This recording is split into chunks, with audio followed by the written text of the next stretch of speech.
Good morning children, class 9. Today we are dealing with a chapter.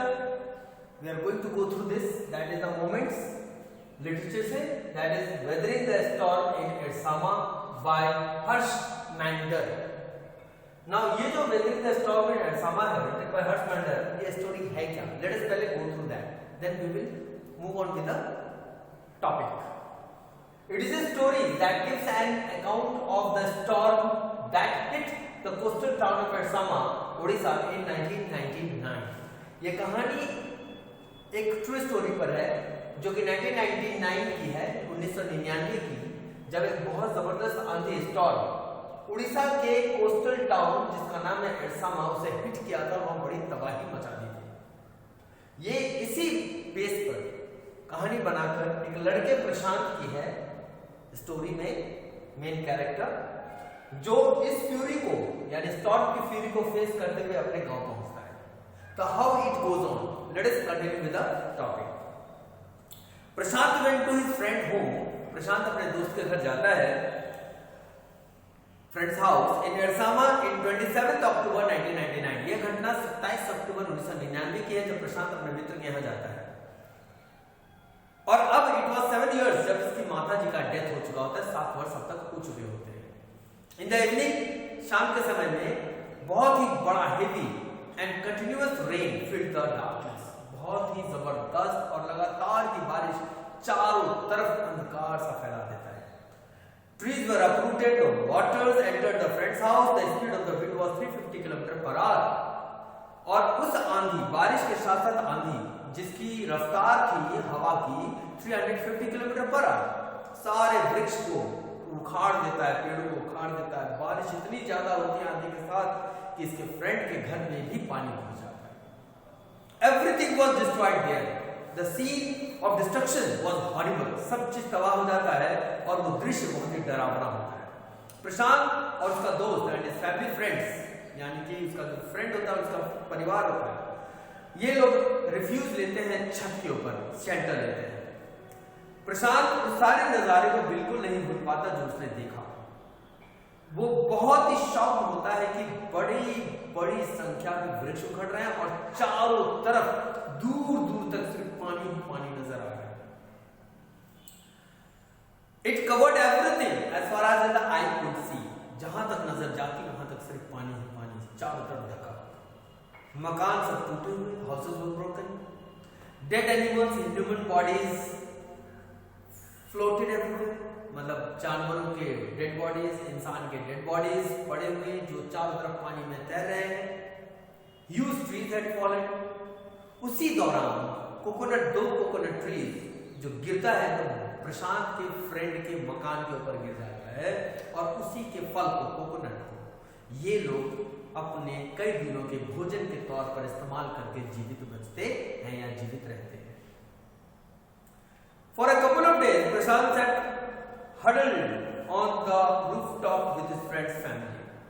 कई दिनों तक प्रशांत और उसके मित्र जिसके यहाँ ये गया था एरसामा में, उसके परिवार के सदस्य सब लोग कई दिनों तक उसी छत पर बसेरा लिए हुए, रिफ्यूज लिए हुए समय काटते हैं।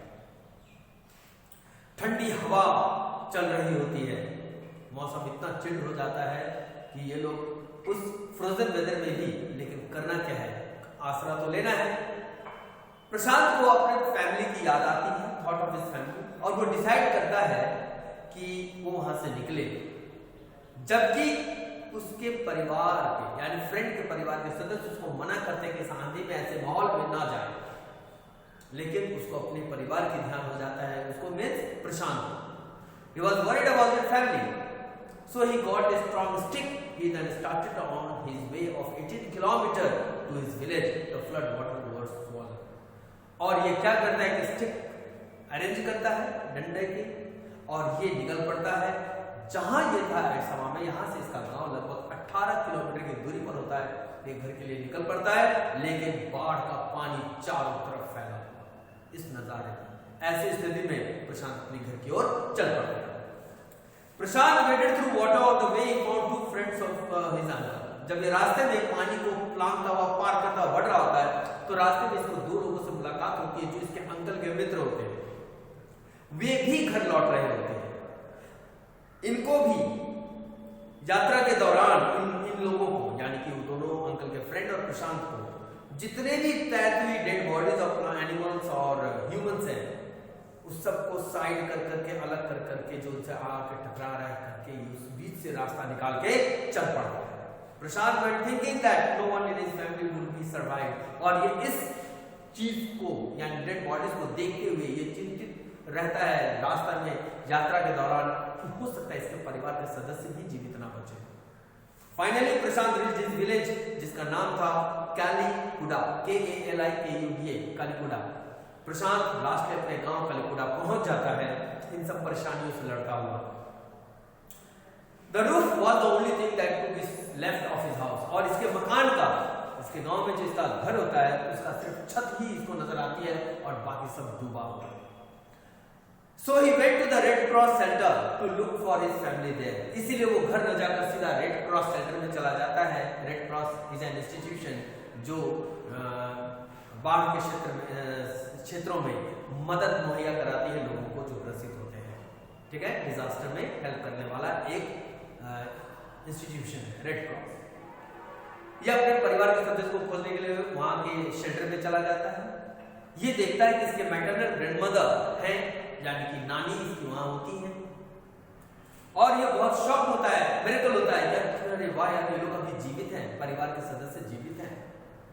They had thought Prashant to be dead, Prashant family were dead, और प्रशांत के जो परिवार के सदस्य हैं वो लोग भी अंदाजा लगा चुके होते कि प्रशांत भी नहीं बचा होगा, और इस तरह से इन लोगों की मुलाकात हो जाती है। प्रशांत की सोच गलत होती है कि परिवार के सदस्य नहीं बचे होंगे, और परिवार के सदस्य की सोच गलत हो जाती है कि प्रशांत भी नहीं होगा, इनकी मुलाकात हो जाती है, सभी सर्वाइव होते हैं। प्रशांत decided to access the damage and the danger awaiting the survivors. All the houses in the village had been washed away. प्रशांत फिर सोचता है कि क्यों ना कुछ ऐसा प्रबंध किया जाए कि जितने भी लोग जो जीवित बचे हैं, कम से कम उनकी जो भी दुर्दशा हुई हो उनको सुरक्षित या जीवित तो रखा जाए। सभी मकान गांव के बह चुके। प्रशांत ने इसी कारण से एक ऑर्गेनाइजेशन का व्यवस्था किया, और वो एक ऑर्गेनाइज किया जिसमें बहुत सारे गांव के यूथ को इकट्ठा किया। इन लोगों ने मिलकर वहां के व्यापारी को प्रेशर बनाया चावल देने के लिए, क्योंकि भोजन तो चाहिए ना भाई, जीवित रहने के लिए। जो बच गए, बहुत सारे लोग मरे, लेकिन जो बचे उनको बचाना भी तो था। तो इसने कई यूथ को ऑर्गेनाइज किया और एक मर्चेंट पे प्रेशर बनाकर चावल का प्रबंध कराया। इन लोगों ने चावल बनाए, भोजन बनाए और सबको खिलाया और खाया। बावजूद इसके कि चावल सड़ रहे थे, खराब थे, फिर भी गुजारा तो करना था, जिंदा तो रहना था, तो कुछ तो खाते। His next step was to clean the place of the filth, urine and floating dead bodies.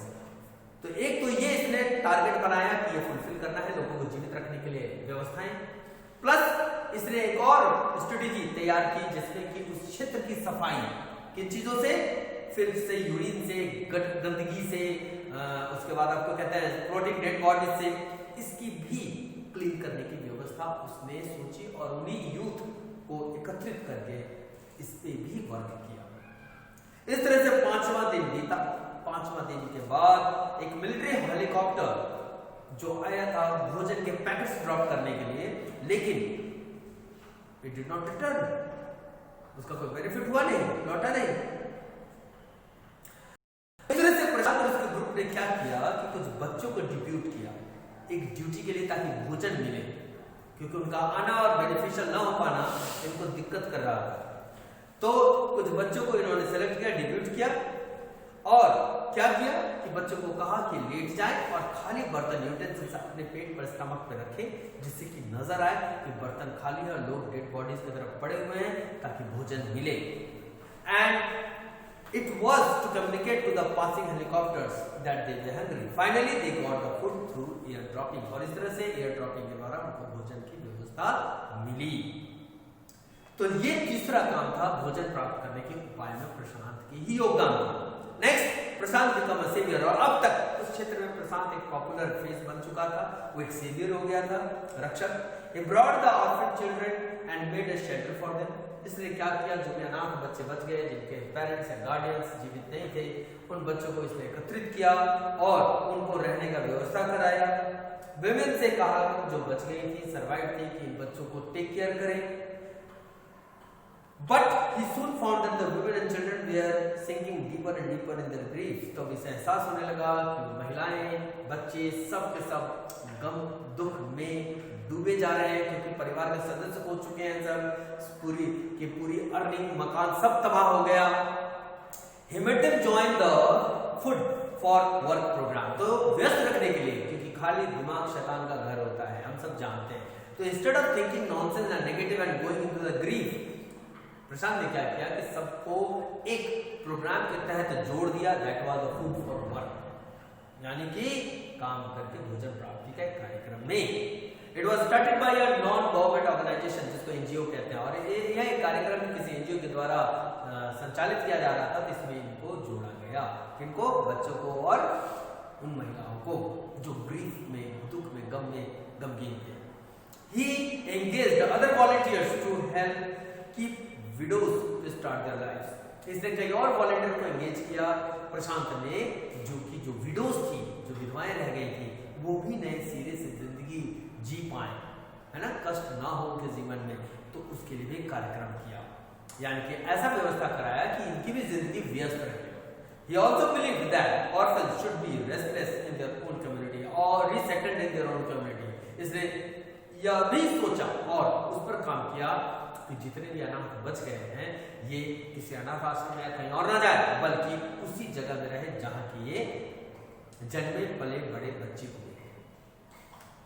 इस तरह से सारी घटनाएं होते होते 6 महीने बीत चुके थे.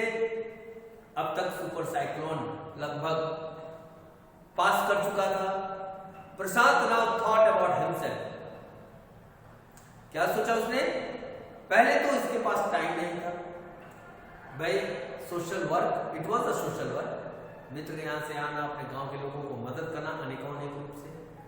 उस पर रिश्तेदार के कारण सोच नहीं पाया अपने बारे में, लेकिन अब ये सोचा कि the widows and the orphan children of the village thought of Prashant only in their hours of grief. और अब जब प्रशांत अपने जिंदगी, अपना फैसला, अपने लाइफ के बारे में सोचा, उस तरह से इसने सारे कामों के बावजूद खुद को भी सेटल करने का प्रबंध किया. और उस घटना के बाद से उस क्षेत्र के जितने भी महिलाएं, बच्चे, विडोज, है ना, ऑर्फन्स, चिल्ड्रन, सबके सब अपने परेशानियों में, दुख में सिर्फ प्रशांत को ही खोजते. इस तरह से प्रशांत एक पॉपुलर क्या कहते हैं उसे, सोशल वर्कर के तौर पर प्रसिद्ध हो. So this is how the chapter ends. That was this weathering the storm in midsummer. Children, listen to the video, copy this and prepare the exercise. Thank you.